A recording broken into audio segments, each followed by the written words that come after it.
So I know I've been all about Christmas lately, but Thanksgiving does technically come first, and it is still a fantastic holiday, my second favorite. So I'm here to do a Thanksgiving book tag.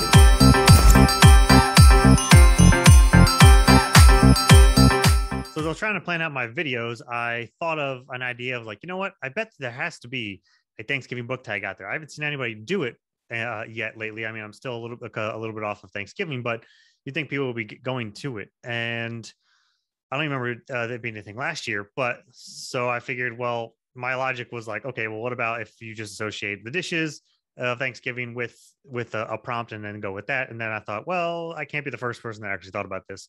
So I did some Googling, and yep, there are several Thanksgiving tags out there.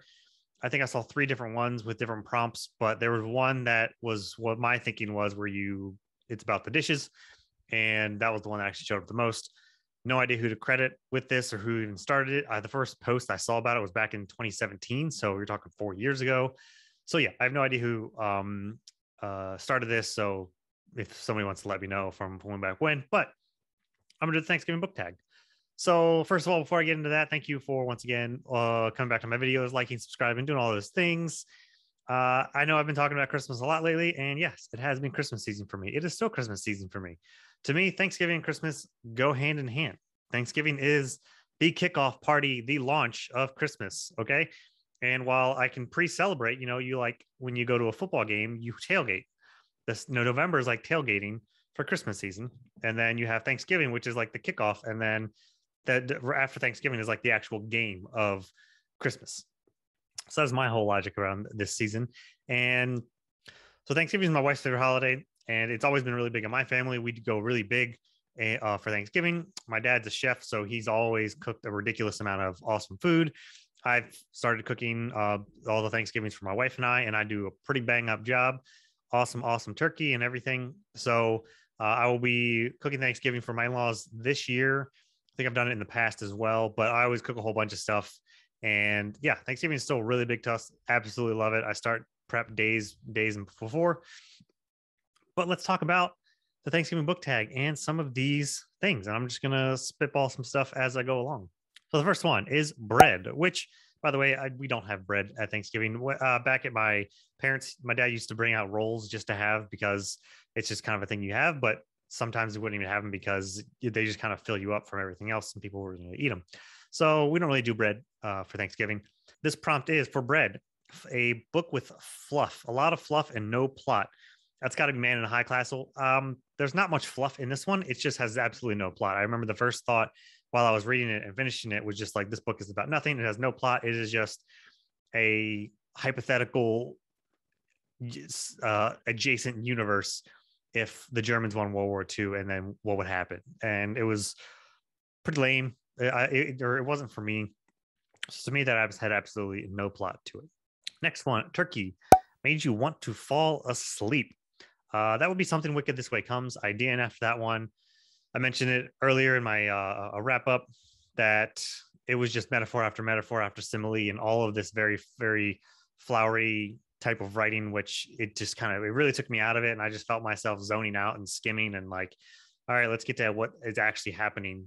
Where there was somewhat of a plot, but it was just like everything was lost, and I was very bored reading it. And yeah, I DNF'd it because I was reading it on my Kindle, and I read my Kindle before bed, and it was just like, I'm not even into this. I don't want to read this anymore.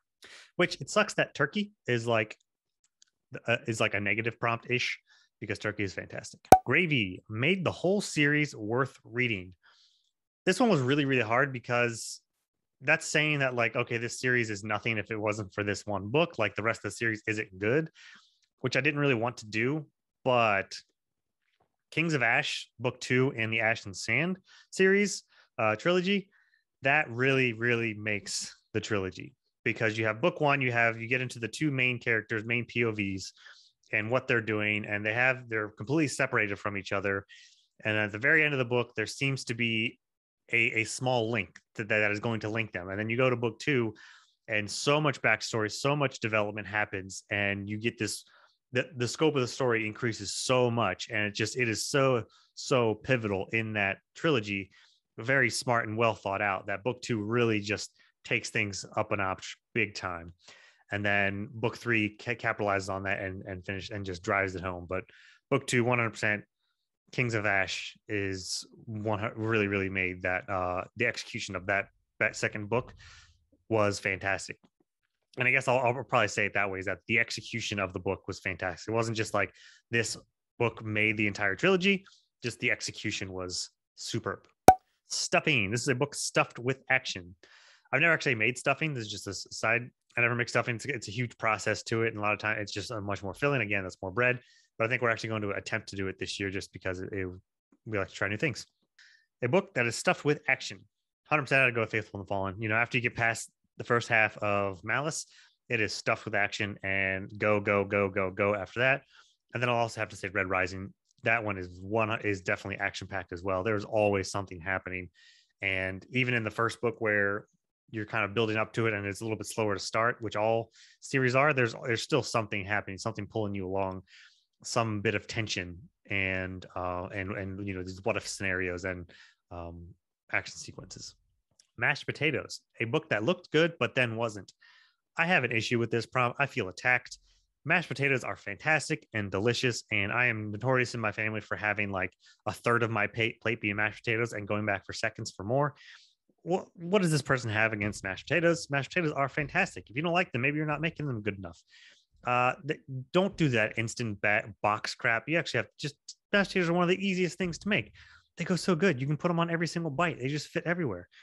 Anyway, mashed potatoes, something that looked good, but then wasn't. I have to go with Turn of the Key. This is a thriller.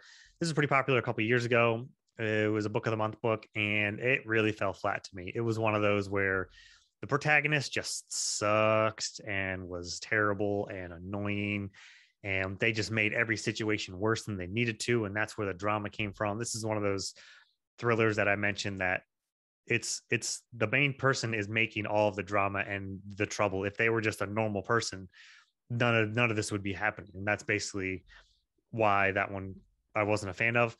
The ending was weird. It was ambiguous too. And while I liked some of it, what they did and tried to wrap it up, I did really like a lot of it. There were still some other things I was just like, what? You didn't really get answers. So yeah, Turn of the Key, that one. And Bring Me Back was also another absolutely terrible thriller. I might be talking about these in a video in the future. Cranberries, Sweetest Romance. Now, I make my own cranberry sauce from scratch. I get the cranberries, I roast them in the oven with some orange zest and all these things. And while the canned jelly cranberry sauce, which everybody eats, is on the sweeter side because cranberries are very bitter, good cranberry sauce should be a little bit bitter. So it shouldn't be super, super sweet. And I guess the romance I'm going to go with isn't your typical super, super sweet romance. It's Royce and Gwen from Rhaenyra, because to me, they have a really awesome relationship. I've read the first 4 books in Revelations. Very awesome series, but they just have such a natural relationship with each other. They are very cool and kind of chill, but you still have those moments where you know that they're all about each other. But then they have their own lives and they go separate, and there's not like this swooning and this overemphasis of the relationship. So Royce and Gwen, I think, is a very good relationship. Corn, the corniest book. We don't have corn at Thanksgiving. I don't even know. I'm sure in the past my dad's done something with corn, but corn isn't really a staple for us in Thanksgiving. I know cornbread is more likely to come up than actual corn. But the corniest book, or a corny book. So I've talked positive. I've talked good things about this series a lot. Keeper of the Lost Cities. So I'm going to say it's pretty corny at times because, I mean, it's a middle grade. These are kids, 11, 12, 13 years old. And just how they act and how they're all about their friends and will do anything for their friends, even though no matter what the heck the situation is, they don't even ask questions. And it's just following blind loyalty to this person that they just met. It gets a bit old and annoying and cheesy at times, but it's a middle grade. So Green Beans, a book that is too long and needs to be shortened. I will go with Count of Monte Cristo. I have made my clear feelings about that pretty clear. I wish I would have read, well, actually, I don't wish I would have read the abridged version, but I think the abridged version does it enough justice because there's probably 300 or 400 pages that could have just been cut out. Granted, I know the times were different, so it's fine. And then The Talisman by Stephen King and Peter Straub, something like that. They did a co-writing of The Talisman. Way, way too long. It's like 800 pages. Probably could have been 300 pages. Some parts were good. Not a whole lot happened. they just dragged on. Pumpkin Pie, a book you read to get out of a slump. Raya.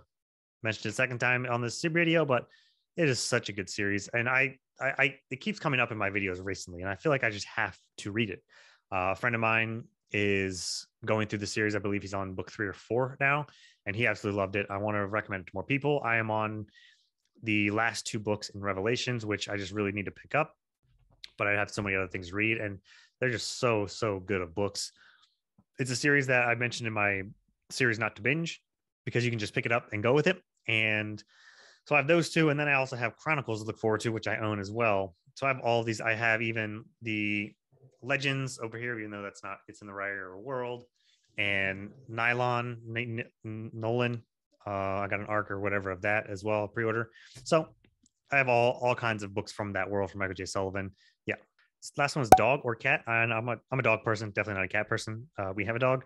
So favorite food to steal from the table. I don't really steal. I mean, I don't know what I would steal from the table, but I know that something that wouldn't be on here, something that's just very specific, is something that my grandma makes, is this green line jello with like whipped cream and green jello and pineapple, and it just makes it like this really awesome jello.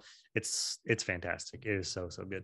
All right, and I'm going to add something on this. So if you want to do this tag, go ahead, do it. I typically don't tag anybody in my tag videos because I don't know who's watching, and I just, if you want to do them, then do them.